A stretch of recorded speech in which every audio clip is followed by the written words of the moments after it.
আবার আবার আবার দাও আবার আবার আবার তুমি শাকিব খান ছবি না দেখলে ঘুমাস না তোমার? আবার বলো, আমার ঘুমাস না শাকিব খান ছবি না দেখলে?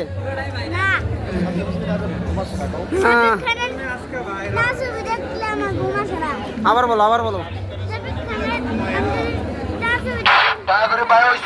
আর চিল্লু বলা লাগবে না।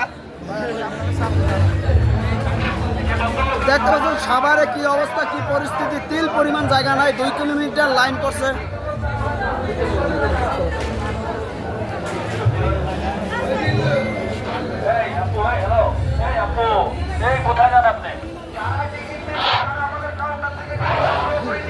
তিন কিলোমিটার লাইন করছে।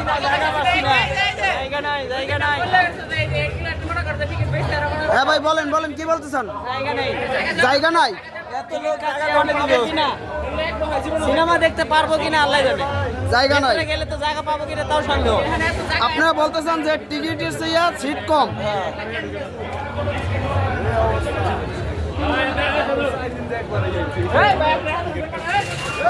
দেখতে পাচ্ছেন যে কি অবস্থা, কি পরিস্থিতি। লাইন পড়ছে 3 কিলোমিটার। বরবাদ ঝড়ে আক্রান্ত গ্লোবালি যে ঝড় তুলবে, আগামী সপ্তাহ থেকে আবার নতুন জায়গা মুক্তি পাবে।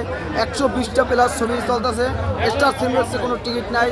বসুন্ধরা বলেন, যতগুলো শাখা আছে সব জায়গায় টিকিটের জন্য হাহাকার। দেখতে পাচ্ছেন কি অবস্থা, ওই পরিস্থিতি দেখেন। ভিতরে হাজার হাজার মানুষ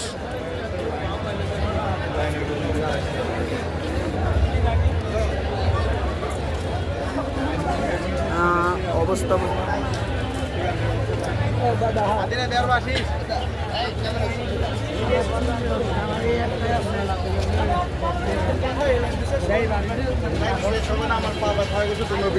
ভাই বলেন বলেন কিছু, এই যে লাইনটা নিয়ে। তাড়াতাড়ি ভিডিও ক্লোজ কর, তোর মোবাইলের ব্যাটারি চার্জ শেষ হয়ে যাবে, তোর লাইন শেষ হবে না।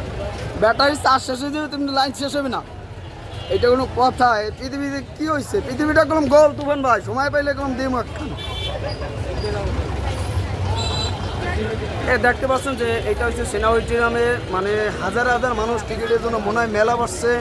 ফ্রিতে কিছু দেওয়া হচ্ছে, সেইভাবেই দেখা যাচ্ছে এখন যে পরিমাণ দর্শক, যে পরিমাণ ভক্ত, তারাও যে দেখেন টিকিট পায় না, লাইন ধরে আছে। আর এখানে ভালো লাগার একটা মোমেন্ট ক্রিয়েট হয়েছে যে সাভার সেনাবাহিনীর লোক প্রচণ্ড পরিমাণে। সত্যি বাংলা চলচ্চিত্রকে সাকসেসফুলি এগিয়ে যাবে, এটাতে আমাদের আশা প্রত্যাশা সব কিছুই। দেখা যাক কিছু কী হয়। দেখতে পাচ্ছি